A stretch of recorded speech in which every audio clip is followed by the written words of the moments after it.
తెలంగాణ అంటేనే పండుగలు జాతరలు కదా. ఇప్పుడు జాతరల సీజన్ రానే వచ్చింది. సమ్మక్క సారక్క జాతర దగ్గర పడ్డది.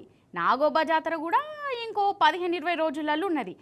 దానికంటే ముందు నార్నూర్ల కాందేవుని జాతర నడుస్తుంది. ఆ జాతరకు మనం కూడా పోదామా పారి మరి.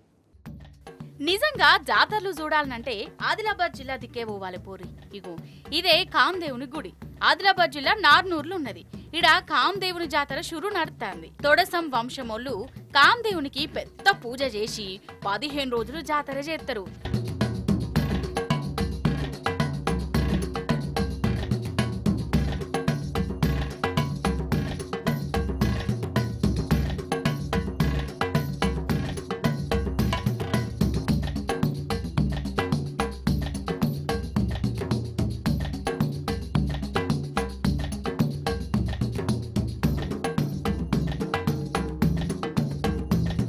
ఈ మహాపూజను చూసేందుకు ఎక్కడెక్కడికెళ్ళో వస్తారు.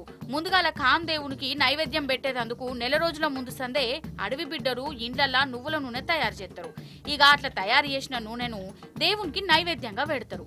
అంతకంటే ముందుగాల ఈ నూనెను తొడసం వంశం ఆడిపడుచు దాగి మొక్కు తీర్చుకుంటది.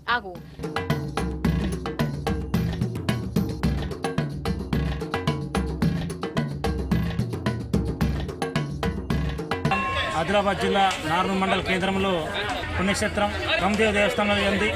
పుష్యమాసం పూర్ణిమ రోజు మహాపూజ చేయడం జరిగింది. తులసమస్తులుగా అందరం కలిసి ఈ పూజ అనంతరము నువ్వుల నూనె 2 కిలోల నువ్వుల నూనె తాగడం జరిగింది. మరియు మహాదర్బార్ ఏర్పాటు చేయడం జరిగింది. తీజ్దరి ఖానాపూర్ గ్రామానికి చెందిన సుర్పం సాకురుబాయి మల్కు అనే అమ్మాయి తులసం ఆడపడుచు 2 కిలోల నువ్వుల నూనె మొక్కు మొదటిసారిగా మొక్కు చెల్లించి తాగడం జరిగింది. సక్రుబాయి 2 కిలోల నూనె దాగి కాందేవునికి మొక్కు తీర్చుకున్నది. ఇట్లా 100 ఏండ్ల సంధి వస్తుందట ఆచారం. ఈ నూనె దాగి అటెన్క దేవునికి నైవేద్యాలు పెట్టి పెద్ద పూజ చేసినాక జాతర నడుతుంది. ఈ జాతరకు చుట్టుముట్టు రాష్ట్రాల నుంచి కూడా అడవి బిడ్డలు వచ్చి ఇట్లా సంబరాలు చేసుకుంటారు.